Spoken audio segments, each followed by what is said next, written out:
Today's guest is Austin Federa, a seasoned Solana veteran who spent 4 years at the Solana Foundation leading strategy. Austin saw the promise of a high-performance system like Solana. It was basically being held back, not by software, but by the limits of the public internet. So that insight sparked a mission. Now, as co-founder of DoubleZero, Austin is creating a next-level fiber network that can achieve levels of performance otherwise unobtainable via the public internet. Essentially, this is all about you have a very, very fast car. However, the roads are not fast enough to handle it. So thanks so much for coming on the podcast. And how are you today, Austin? Good. Hey, thanks for having me. Good to have you here. So we've got a lot to unpack, and we want to do the best job we can of making it simple. However, right now there's something that's not even related to DoubleZero, but it's related to blockchain in general, and that is the fact that AWS is down, and a lot of Ethereum runs on AWS. So I saw you did a tweet. This is the moment that Ethereum's correlated slashing was designed for. Who has a good dashboard to watch it in action? I would love for you to just talk about what's happening with AWS right now and why this is obviously a major problem for people running their systems on AWS. Yeah, so the AWS situation is always really interesting because there's sort of two ways to look at this. The first is, well, it's actually only one region of AWS that's down. It's US East 1. You know, all these cloud providers, they sort of start with this pitch of like resiliency, redundancy, and then over time they add additional things. So there's this concept of a region in AWS. And these are like big blocky regions of a continent or a country that sort of say, okay, the US East is one region, there's US West, that's another, Tokyo is a region, you know, all those sorts of things. And then you sort of get within a region, and there's these things called availability zone. And moving between regions is quite expensive. Moving between a region is sort of like, like from an economic perspective, it's like moving to a different country. You may have capital controls coming in, you have limits on what you can bring in and out. The regions are basically run, I wouldn't exactly call them independent from one another, but it's very hard to move, or it's very expensive, not hard, to move data between them and have resiliency and redundancy across regions, which is why AWS created these things called availability zone. An availability zone is basically a data center. Usually an availability zone is like one data center. And so you might have a campus, which comprises, 6 or 10 data centers. Then you might have another campus a few miles away, but they're all within sort of the same AWS region. In theory, being in multiple availability zones is supposed to be enough. And the idea is like, okay, don't put all of your services in one data center, spread them out between a few different data centers within different availability zones. But what we've seen, and this has happened a few times in the course of AWS's history, is when things break, they often cascade up above an availability zone into a region. And that's kind of what we've seen now, which is like the whole region's offline. And it's very easy for folks on Twitter to be like, well, you should just run in multiple regions. It's to some extent, the answer is yes, you should. But there's a lot of cost involved in doing that because the fundamental business model of cloud providers is lock-in. And the best way to encourage lock-in is to basically give away compute for free and to charge a lot for data movement. And this is what every big cloud provider does. Compute is, it's hard to say compute is free, but what you'll see if you look at the AWS bill of a large organization is compute is a fairly linear cost and data movement is not. The cost of moving data in and out of any cloud provider is very high. And this is intentional. This is designed to create lock-in. And you can't fault them for it. These are a bunch of profitable businesses that are trying to do the standard vendor lock-in type things. I don't think we expect that Slack just lets someone walk in and pull all your messages out and use them in a different capacity and context.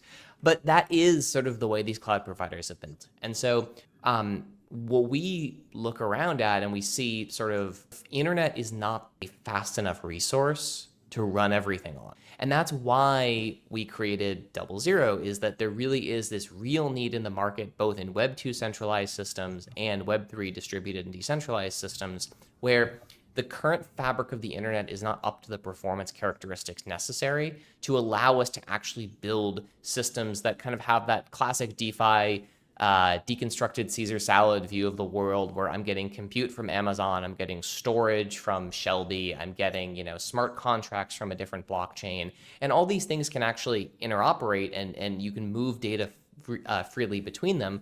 What you see now though is the world of the cloud providers is a world of vendor lock-in where it's very hard to build something mix and match, and that's not accidental. So it sounds like, yeah, there's no fallback plan for AWS simply because of unit economics. And like people will start to realize that going multi-cloud, so not only working with AWS, is probably a solution. Yeah, so we built this back in the day at Bison Trails when I was there. So Bison Trails had Kubernetes clusters that ran across multiple cloud providers and multiple regions for both RPC and consensus node failover, and it was really expensive. I mean, the pricing on Bison Trails was often 4 times the pricing of a different node as a service provider, because that resiliency and redundancy is quite expensive to actually get. And so Bison Trails got acquired by Coinbase, became Coinbase Cloud. So I'm surprised to see Base having trouble with one sequencer in AWS US East. I would have assumed that there is resilient sequencers set up in other regions for this type of thing, considering like the engineering talent that they inherited through that acquisition. But yeah, this is a classic problem with these things is, you have to think about, do we really want 100% uptime or do we want more profitability? And for Netflix, that's a fine trade-off.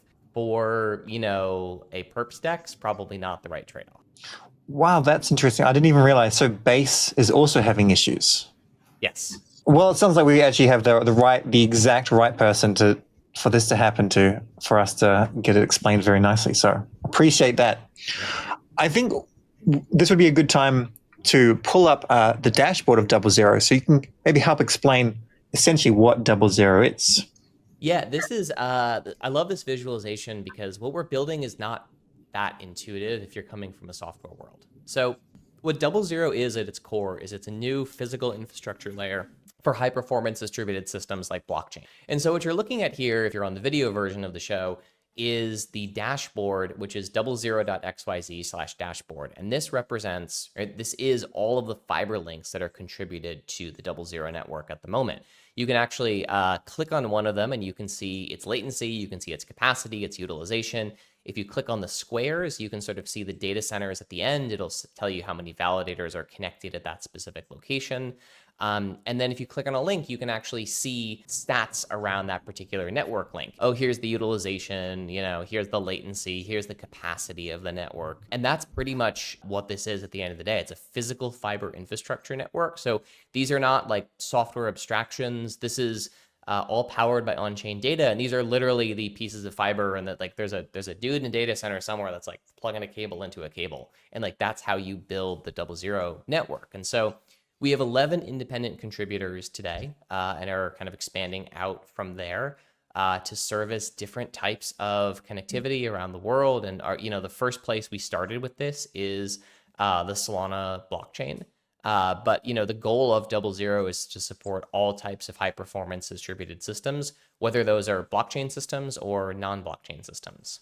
Pretty impressive, to be honest. Impressive. Like, considering it's like 12 months down the line. Yes. So we announced this project in December and we launched the network in October. And like, where do you think the public internet fails in terms of performance? So the public internet is, a pretty incredible resource. I mean, we're using it right now.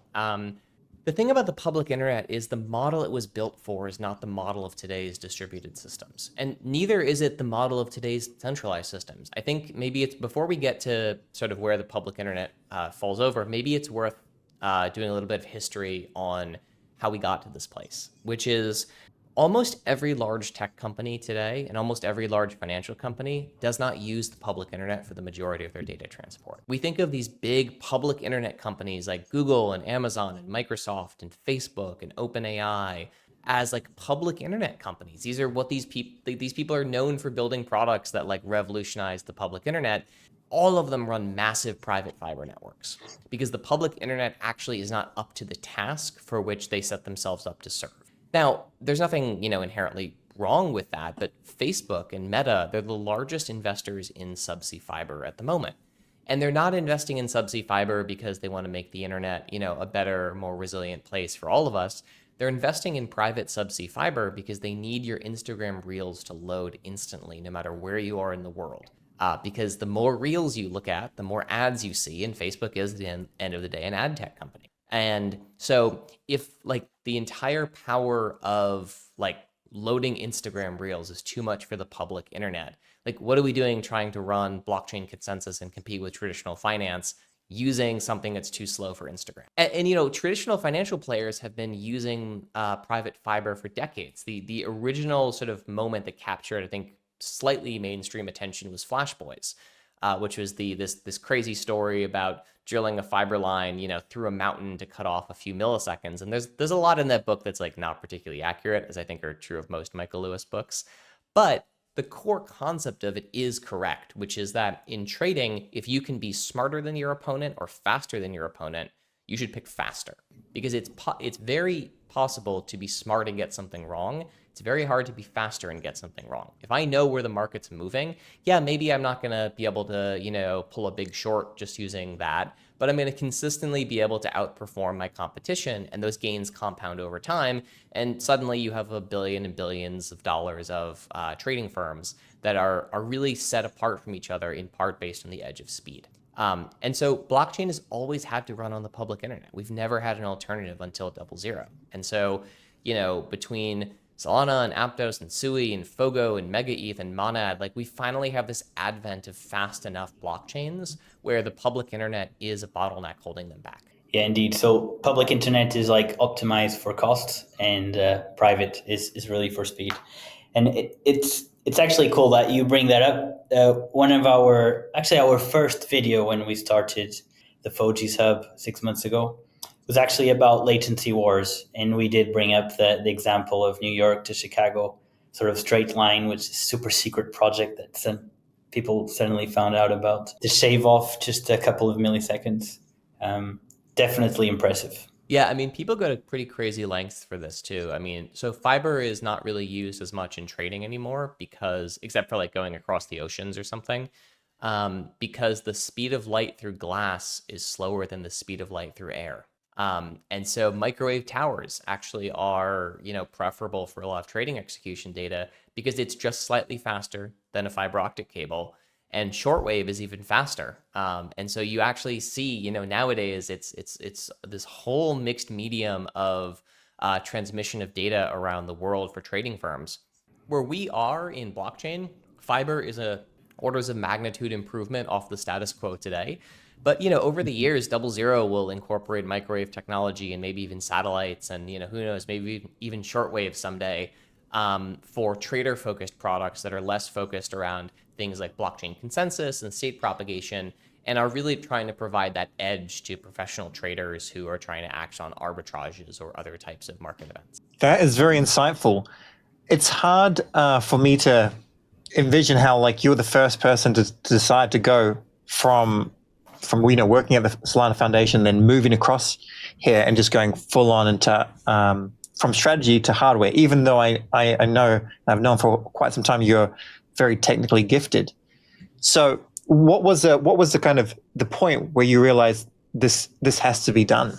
Yeah, you know, it's kind of funny because so I was at the Solana Foundation for about 4 years, and it was a really awesome time. It's sort of the best front row seat you could ever ask for in terms of getting ready to build your own company, is watching Raj and Toli operate through, you know, the bear of 2020 into the bull of 2021 into the bear of 22 and 23. You know, it really gives you this full perspective on, you know, how a high performance distributed team can respond to, I would say, the type of things thrown at you that you wouldn't necessarily expect. All that being said, you know, a thing that was in the back of my head for years, and, you know, Toli and I would talk about this every once in a while, was the problem of connectivity. Because at the end of the day, the thing that we would sort of see in these projects like the Fire Dancer project was, okay, we can build a validator client that can exceed what's possible on the public internet. That's doable. What's not necessarily as clear is how do you actually get these systems fast enough to be able to actually action on this. So there was all these questions about, do we go out and try and get each validator like 100 gigabit connection into the public internet on a DIA port? And you're like, okay, well, like that's X millions of dollars. But then what happens when the next validator joins? Are we geographically bounding ourselves into one specific environment? And so really the idea for DoubleZero came could we build something that is credibly neutral, that exceeds the speed of what's possible on the public internet, and is done in such a way that folks would feel like they actually could trust and understand what's going on the network, because we're building it with more decentralization than you get on the public. And with all these type of cryptographic assurances on how data moves and all these other types of components. And so, when did this idea sort of like first come into my head? 2022, I would say, like kind of just when we started working on a bunch of the Fire Dancer stuff. But it wasn't really until I met my co-founders where I was like, oh, this is actually the set of people that can go and make this happen. And why do you think the crypto industry in general like took so long to address this gap? Obviously, you're addressing this gap, but it sounds like these are conversations held between different labs, even maybe between different boards. I would say it's a skill set issue. And I don't, and really what this is like, this is a very strange industry, the private fiber and dedicated networking industry. And it is something that crypto is almost allergic to by culture. Everything about blockchain is software abstractions and running at a very high level, and you should be able to run your node on whatever you want to run it on. To drill down and to say, no, like not only are we going to optimize systems for specific types of networking environments, but we actually have to go out and get contributors to contribute the physical infrastructure cables to this. And if it wasn't for Matteo Ward and Andrew McConnell, my two co-founders, there's no way we would have built this network in a year and gotten this thing all up and running. It really was their deep bench of expertise working, each of them has spent pretty much their entire career at high performance networking. And that sort of ability to hire people at that level, to have the relationships, to open doors, to make this happen, really is what made this possible. And I will say, most of our, like, you sort of like talk about what's the sales process look like for something like DoubleZero.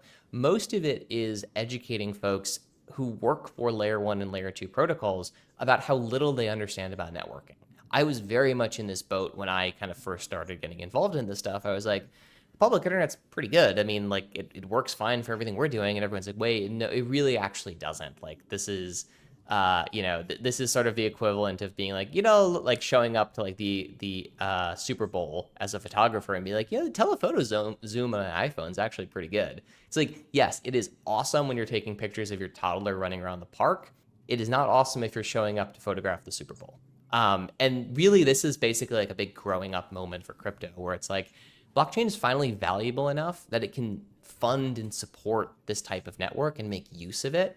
And also, we're expanding really rapidly. Like the regulatory hurdles to competing with traditional finance are eroding by the day. And so it means that just there's a huge accelerationist movement around how can we get things more performant even more quickly. And that's kind of where the idea for DoubleZero and like the need for DoubleZero comes in. It feels like to me, this is like the moment where the industry collectively said, I know we've been talking about competing with TradFi for years. It's time to actually go do it. Okay, so perhaps to take a step back here in what you're saying, it sounds like you look at an opportunity. Okay, so you look at Meta, I don't know, let's say projects, Waterworth, whatever it's named, I can't remember, is like $10 billion that they're spending. You're also looking at, you found the talent, so guys with experience in real world networks, but also you understand the opportunity within crypto. And it's more a bit like, it's a bit of a Trojan horse. Your market really is like networks, okay? So you'll probably maybe compete with the big guys, and it's quite a challenge to take on. But it sounds like there's a whole strategy there. And really the crypto market is a starting point. And it's kind of funny, like you see this with other players, like we've talked to Pith Network, Wormhole, and they're doing the same things. They go to TradFi and see, okay, where's the problem? Where's the opportunity? Let's start with the DeFi space in particular. With Wormhole, they establish a parallel with the interoperability of the banking system. Okay, this is what happens. Okay, this is what should be happening in crypto. And basically then just really execute. So it is quite impressive that to put that strategy, which is very logical, and then put it into place for sure. Yeah, it's been really, I think over the long term, I think there's like a lot of ways to think about what does DoubleZero's growth look like over the long term. The first is like crypto's a very big market, and so we're going to nail that first. But at a very high level, what is a fundamental problem of the internet today that no one's even trying to solve? And there's sort of two main ones. The first one is around the fact that the internet still relies on huge amounts of centralized and intermediary trust, whether it's DNS or DHCP or it's IP addresses in general. Everything you use to basically establish a secure connection relies on someone being trusted in the medium.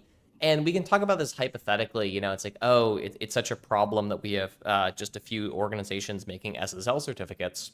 But this is like a real actual problem. Like if you go back to what was it, 2011 Stuxnet? I'm trying to remember. This was the piece of malware that basically infected every Windows computer in the world in 72 hours. And it was designed for a very specific use case, which was to target the control systems on centrifuges in the Iranian nuclear plants and basically make them rip themselves apart. It's an incredible piece of software. If you haven't heard about this, go take an hour and read up on it. It's one of the most interesting viruses anyone's ever created. The way it was able to get itself installed is they broke into a Taiwanese computer chip manufacturer and basically stole the signing certificate Windows had given them for allowing blessed drivers to be installed on Windows.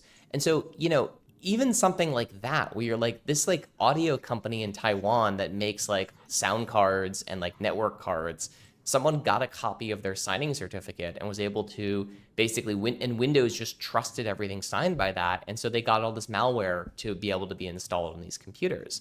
And you think about that and you're how is this possible? And you're well, this is because we rely on centralized authorities for all of our systems of trust. And to be fair, a lot of that's changed nowadays. The packages are now signed as opposed to the manufacturer being signed. So it's a little bit better nowadays.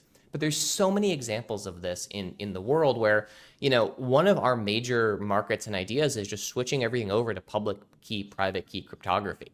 Because when I'm trying to talk to a Solana validator or a Fogo validator, I'm not actually trying to talk to an IP address. I'm trying to talk to a cryptographic identity in a service running on a box somewhere. I don't really care where the box is. I care where the key is, because the key is what I'm actually trying to talk to. And so all this stuff right now is intermediated through IP addresses and routing tables, which are quite centralized when you think about it. And so this is kind of one of these big, big kind of galaxy brain type things is can we replace IP addresses with fully, peer-to-peer cryptography and have that be an entirely new routing protocol that stuff works on. The second component is you would assume there's a way to prioritize data on the internet. Going into this, I would just assume, okay, if I am Fortnite and I want to prioritize all of my gaming traffic because people play to pay my game, I'm happy to bribe the ISPs to make sure my traffic's prioritized. I just should be able to do that, right? Turns out you can't. There's no standardized way to do this. You have to basically go to every ISP and make a side deal with each one of them. And so this idea of becoming the default paid prioritization layer for data movement that is timely across the internet really makes a lot of sense to us. So it sounds like you really have an abundance mindset when it comes to Yes. technology. So you really go big. So you're thinking of, okay, let's just not look at IP addresses anymore. Let's find another way to connect this and with many things. So when you're building this, let's take a step back. How do you build a network like this, and who do you have to convince? Yeah, so DoubleZero itself and the foundation does not actually run any fiber infrastructure ourselves. Very similar to how the Solana Foundation does not run any validators, the Ethereum Foundation does not run validators. So for us, it all really is up to the independent network contributors in terms of what we are building this whole thing on. And so we have to go out and basically talk to a bunch of these folks who have access to fiber or have the expertise to, take leases on fiber and build connectivity. And what we have to pretty much do is convince them, hey, this is a real thing. We have a token behind this, which will have a whole revenue stream around it. This is something you should participate in.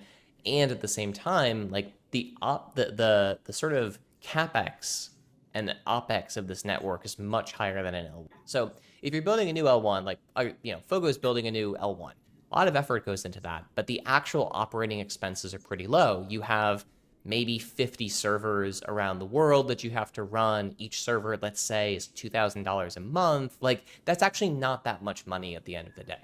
Operating a global fiber network can easily be tens and tens of millions of dollars a year to operate. And so most of our contributors who are on board nowadays and in the early days for this, what they are folks who are already aligned in the digital asset space. So Galaxy is one great example. Galaxy is a network contributor to DoubleZero, but they're also major holders of the Solana token. They're market makers. They have a lot of myriad of interests, and they look at this and say, look, we think if Solana is faster, Solana will be worth more money. We think we can run our market making activities on this, which will mean we can quote tighter, so we'll get more business against other market makers. And also it prevents them from being picked off as much because they can get data in much more quickly. And so they think it'll also save them money. And so they're kind of a perfect example of there's like 3 different reasons that they're contributing to the DoubleZero network. We then also have some folks like TerraSwitch who are contributing to the DoubleZero network because they're trying to attract more validators to run in their data centers. And they think having connectivity into DoubleZero will actually make them much more attractive for this. So it's a whole myriad of interests that sort of align for someone to contribute to the DoubleZero network. You're in the business of convincing people to repurpose their infrastructure. In some cases, they're actually taking net new leases on fiber too. Like Galaxy didn't really run much fiber beforehand, but they had people on staff who'd done this before, and so they were very interested in coming on board as network contributors to benefit everything else that they're doing. And do you envision a bit of a snowball effect? Because I believe you have around 30% of all of Solana stake on DoubleZero right now. Is that accurate? Yeah, we've got about, I think it's 31% as of this morning. So you've got 31%. It's growing faster and faster. And then I'm guessing at present only Solana exists, but as you said, all high performance blockchains would likely want to connect to DoubleZero in some aspect. Yeah. So I guess one thing is proven out: the validators make more revenue, and things go faster. Users get better deals. Market makers do better, and then other blockchains start to reach out. And then I guess it snowballs and snowballs. Is that what you envision? Yeah, I mean, DoubleZero becomes more valuable, like as a tool, the more nodes are operating on it, and the more blockchains are operating on it as well. This is kind of a really big thing for us. Is we want to, and we believe there's a lot of value in pretty much aligning as much as possible around the networking layer. So if you think about this, if we get 100% of Solana on DoubleZero, suddenly that means we can do a bunch of stuff that we can't do otherwise. Like switch everything over to multicast feeds. And multicast feeds are basically a much more efficient way of propagating data around the world. And so if we're able to do these types of things, because we get a quorum of a network on board, it just allows for massive accelerationism across the network. At the same time, if you think about, what makes a network like DoubleZero attractive to someone like Wormhole, it's like, okay, well, we have all these different blockchains on it, which means you can pull in state from all of them, and suddenly interoperability becomes much easier. If Near is running Intense, and Near is on DoubleZero, and Solana is on DoubleZero, and Fogo is on DoubleZero, suddenly the movement between all these systems is much more quick. But this isn't just, and this will get a little technical here. I'll try and keep this as high level as I can. But you can sort of think about this as, if I'm sitting in on the DoubleZero network, I have a lot of different streams I can tap into. It's almost like if you're like back in the old days with cable television or FM radio. I can tune in and I'm gonna pick up a data feed of all of the Solana state transitions, and a data feed of all the Fogo transitions, and a data feed of all of the Monad transitions. And suddenly, instead of me having to be sort of like a active requester of data and be like, hey, I'm part of the DoubleZero or the Solana turbine tree, please send me data. I'm part of the Raptorcast tree, please send me data. You're just kind of listening in and consuming data as it comes in and able to make your own decision. And this is like a real problem people face with blockchains, is anytime you're trying to do something that involves multiple chains, you have a huge amount of infrastructure just on indexing and keeping up with the chains to make sure that the data you are getting is correct. It's the same type of problem that Pyth has, except Pyth is solving it only for pricing data. We have to solve it for all state transitions across all networks basically simultaneously. And that just big, massive data stream, this sounds like sort of a crazy, ambitious project, but this is the exact way that like the New York Stock Exchange's data center, they have these multicast feeds flying around of pricing data, market updates, all this sort of thing. And the trade servers just listen in to what they care about. So maybe you drop everything that's not related to the assets that you're actively trading, or you subscribe to just a few different price feeds for what those look like, as well as like the order book updates, all of these types of things. And so I think this is our vision really is to build a globally interconnected network suitable for all high performance blockchains, not only make each blockchain faster, but increase the aggregate market efficiency of the entire blockchain ecosystem. Extremely ambitious. Ambitious, and like if we look at public internet, like the network effects are very obvious. Like just look at how internet evolves and all the businesses built on top of it. But sounds like you're drawing a picture of like creating network effects for private networks. Yeah, if you think about it right now, all private networks that exist are anti-network effect networks. If Jump builds a global trading network, they don't want their competitors operating on it. But because with blockchain, there's so many different data centers things are running all around the world that it's too big of a problem for any one company to come in and wire them up.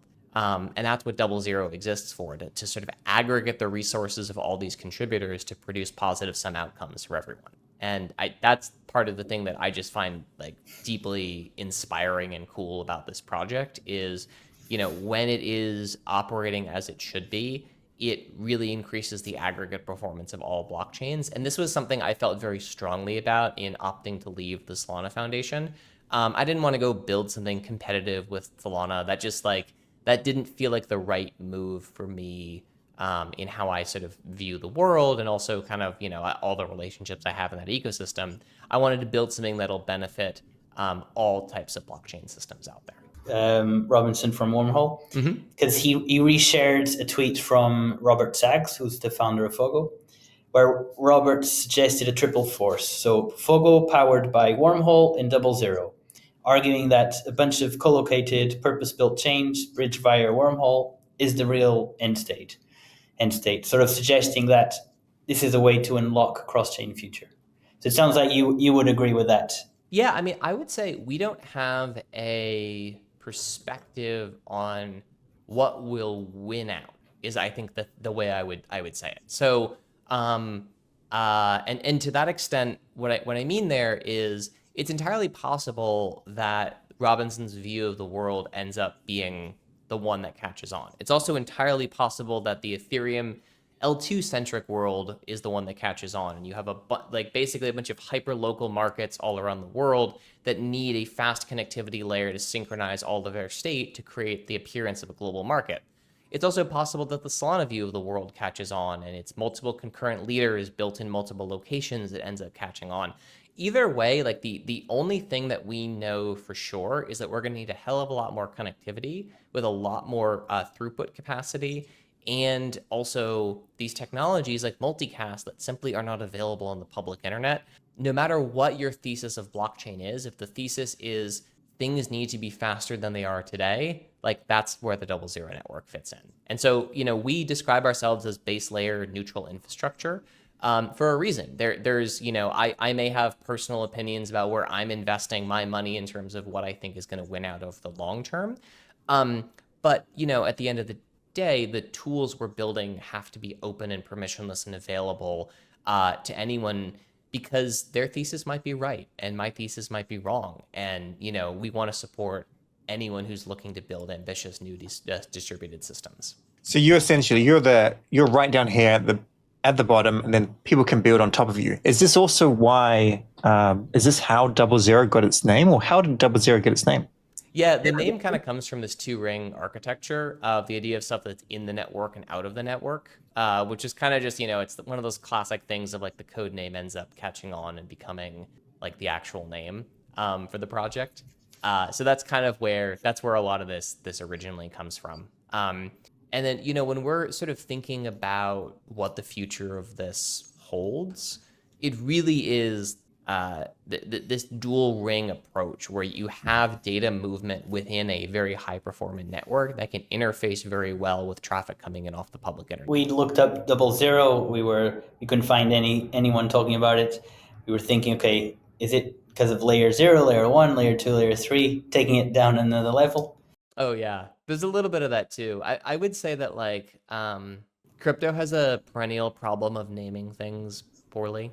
And the idea of like a layer 1 blockchain, which is actually running on like OSI layer 5, has always been a little funny. So we were sort of trying to reject a lot of that. Layer 0 is just another L1. Like, I don't understand what people are talking about because it's still just a smart contract layer. In another world where that terminology didn't exist, maybe we would have tried and coined the layer 0 type terminology here.